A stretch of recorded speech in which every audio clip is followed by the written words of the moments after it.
Bonjour à tous et merci d'être avec nous aujourd'hui ici même sur Canal Austral dans une petite émission qu'on appelle Zigzag.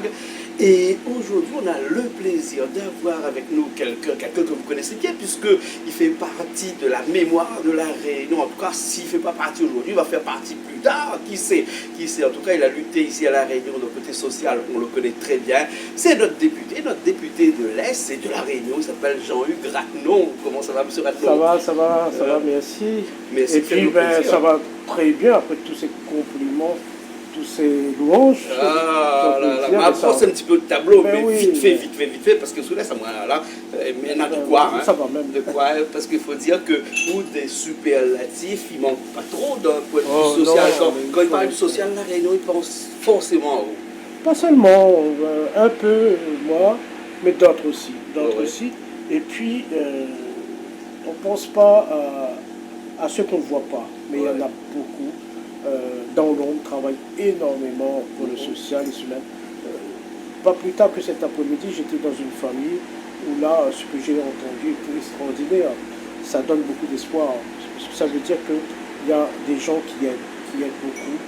Comme il dit en créole, il a le cœur de la main. Il y a beaucoup de pauvreté encore à La Réunion. Beaucoup de pauvreté. Beaucoup de pauvreté du fait de la situation. Et là, ça risque de s'aggraver aussi avec la crise. La crise sanitaire et les conséquences sur le coût de la vie, notamment avec le dérèglement maritime, etc. Et donc il faudra, de toute façon, on n'a pas le choix de trouver des solutions. Autant sur les produits de première nécessité, ce qui touche directement les familles, la nourriture, etc.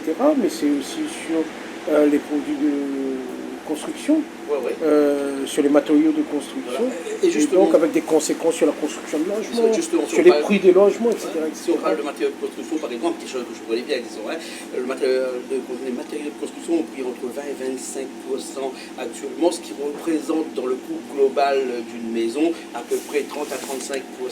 Et donc si on ramène ça au prix vraiment de la maison, c'est une augmentation significative de 10 à 12%. Donc, avec les répercussions sur le prix des loyers, etc. Bien sûr, les produits de première nécessité ont augmenté aussi.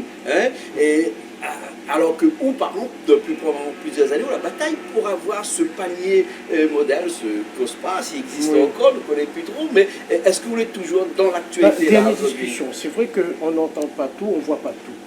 Mais dernière discussion avec le préfet de la Réunion dans le cadre des travaux de l'Observatoire des prix, des revenus et des marges, on oublie souvent les marges, et donc il y a eu cette discussion, et donc l'objectif c'est de préserver cette liste de produits, et notamment un blocage des prix. Mais il faut réétudier aussi les habitudes des ménages, des foyers rayonnés. Ce qui était nécessaire il y a quelques années ne sont plus forcément nécessaires aujourd'hui. Donc l'objectif c'est pas de dire on cible quelques produits comme cela pour faire plaisir je ne sais qui, mais l'objectif c'est bien de se mettre au service des familles rayonnaises. Donc la discussion est lieu et donc il faut absolument trouver des solutions parce que sinon ça va être des drames considérables. D'un point de vue économique aussi, ça risque d'aller un petit peu très loin, dans la mesure où, prenons l'exemple où tout augmente, forcément le pouvoir d'achat à un moment donné va augmenter. Parce que le pouvoir d'achat ne pourra pas rester ce qu'il est actuellement, alors que toute la marchandise augmente de l'autre côté. Là aussi, qui dit augmentation de pouvoir d'achat, dit une faiblesse dans les entreprises aussi qui payent ces employés-là.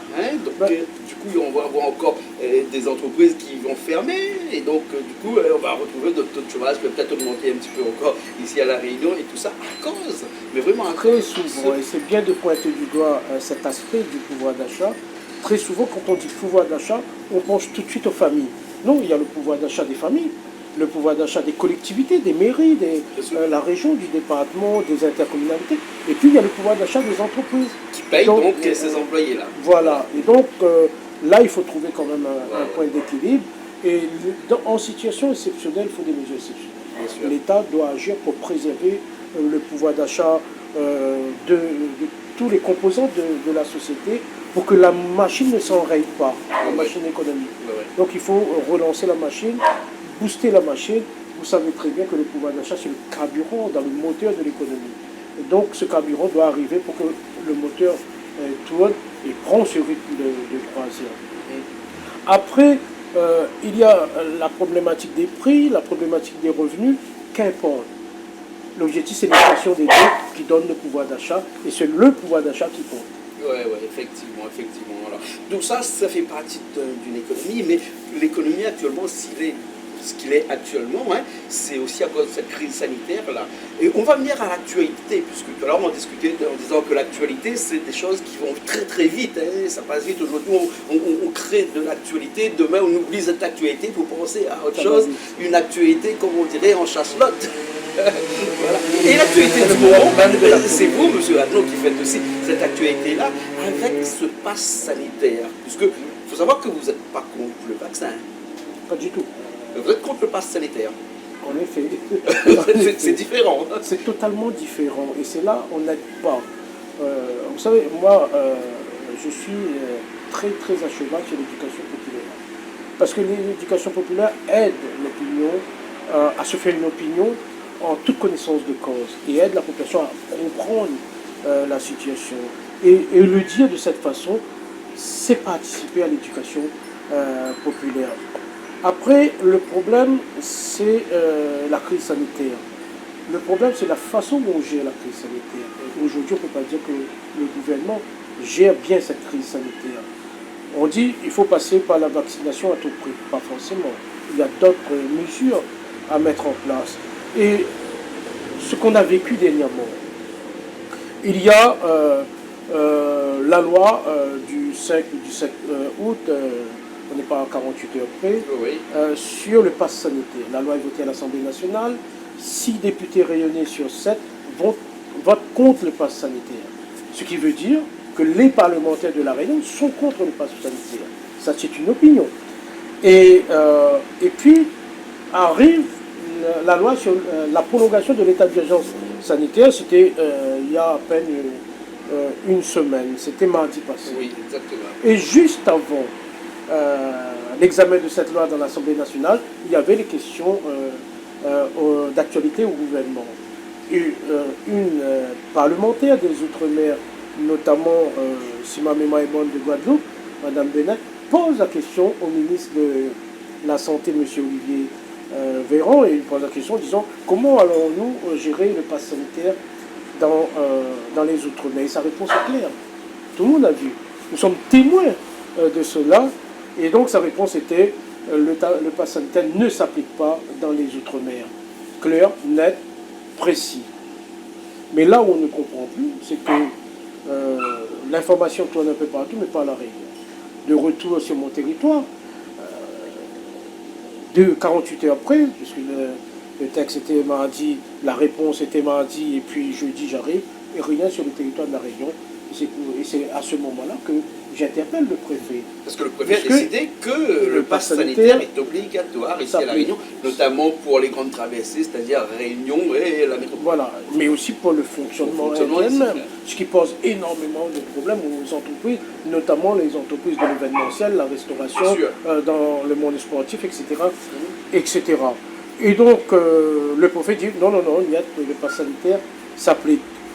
Le préfet, le ministre. Il est en contradiction alors?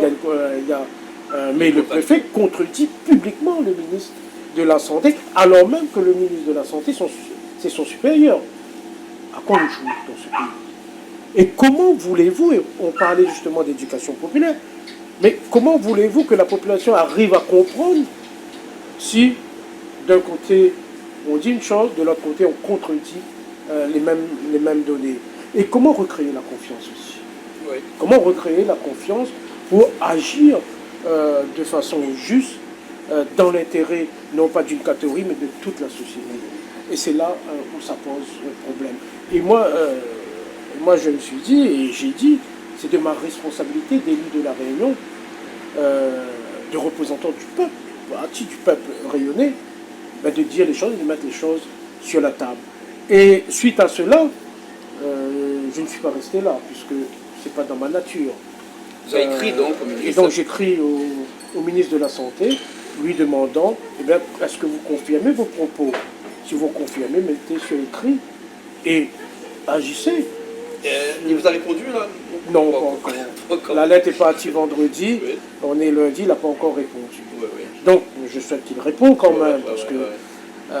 Mais par contre, j'ai remarqué que cette lettre-là peut-être fait peur à quelques personnes ici à La Réunion, parce que j'ai vu que vous avez posté cette lettre-là un petit peu partout, hein, et que sur des grosses télévisions, des radios, sur des sites internet. Aujourd'hui, je regarde, il y a beaucoup de sites où je ne vois plus cette lettre-là. Qu'est-ce qui s'est passé? Je ne sais pas. Qu'est-ce qui s'est passé? Peut-être vous avez une réponse. Ah, moi, je sais mais ce qui est sûr, c'est que ça gêne énormément. Ça gêne le système. Oui. Le système. Ce qui veut dire que chez nous, tais-toi et ne dis rien, non, le député, le maire, n'importe quoi, il faut accepter et ne pas ouvrir sa bouche pour dire que tout ça, parce que dès lors qu'on ouvre sa bouche, qu'on écrit au ministre pour dire qu'on n'est pas d'accord. Le préfet dit quoi dans son communiqué de la dernière fois? Il dit « Je me suis concerté avec les élus de la Réunion. » Mais avec qui? Bon, moi je dis, il n'y a pas eu de concertation avec moi. Il n'y a pas eu de concertation. Est-ce qu'il s'est concerté avec les autres élus? Les autres élus de répondre. Généralement. Mais vous savez, il y a des rencontres, mais c'est une messe. Que fait le préfet? Exprimez-vous, vous les élus. Mais après, il prend la décision seul. Et souvent, des fois, il dit aux élus, écoutez, je reviens vers vous. Mais il revient vers les élus de quelle façon? Par le biais des médias. Mais il n'y a pas de concertation, il n'y a pas de discussion, il n'y a pas de concertation. Il y a ce que Paris dit au préfet et le préfet applique la voix de Paris. Il y a un élu qui disait souvent Paris commande pas nous, mais Paris malheureusement commande à nous. Mais juste entre nous comme ça, là, le fait de dire vraiment ce qui se passe avec des vrais mots et vraiment aller au-devant du préfet comme ça, quelquefois on tire pas un petit peu la foudre sur vous comme ça. Moi ça ne m'inquiète pas parce que je suis un enfant du peuple et je veux rester l'enfant du peuple. Et je l'ai dit le lendemain et le soir même de mon élection, j'ai été élu par le peuple, au service du peuple, et non au service d'un baron ou d'une baronne pays.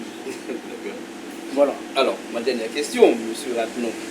La semaine prochaine, par exemple, le pass sanitaire est toujours d'activité. Vous faites quoi? Une deuxième lettre ou bien sinon vous montez au créneau avec le préfet ou vous dites ok, ben c'est bon, de toute façon on va pas de toute façon, je vais dire c'est bon. Mais ce qui est sûr, vous savez, le pouvoir appartient au peuple. Ma responsabilité d'éclairer l'opinion publique. Donc j'attends comment ça va évoluer, comment les choses vont évoluer. Mais j'invite, et je pense qu'à un moment donné, cette gouvernance malsaine aura l'esprit de dire ce serait bien de revenir à une situation normale. Il y a une discrimination vraiment entre la Réunion et la métropole. Avec le pass sanitaire, c'est quand même une discrimination. Un exemple. Il y a eu le vote sur la prolongation de l'état d'urgence sanitaire. C'était il y a quelques jours de cela. Et il se base sur le niveau de contamination. On était à 153 cas pour 100 000. Ils votent. À Mayotte, on était à 57 cas pour 100 000. À Marseille, ils sont à 500 cas pour 100 000. Ouais. Comment se fait-il qu'on déclare l'état d'urgence sanitaire à La Réunion et dans les autres outre-mer, mais pas à Marseille? C'est la question que je pose. Il y a tellement d'exemples comme ça.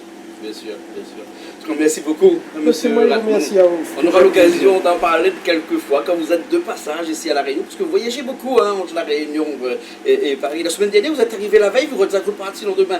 J'ai fait 3-4, pendant 15 jours, j'ai fait plusieurs allers-retours comme cela, parce qu'on m'a élu pour faire un travail. Quel que soit l'état de fatigue, il faut faire le travail. Ben ouais. En tout cas, c'est tout à votre honneur. Comme il dit créole, quand on monte sur vélo, il faut pédaler. Longtemps. Merci beaucoup. Merci beaucoup, M. Rattenon.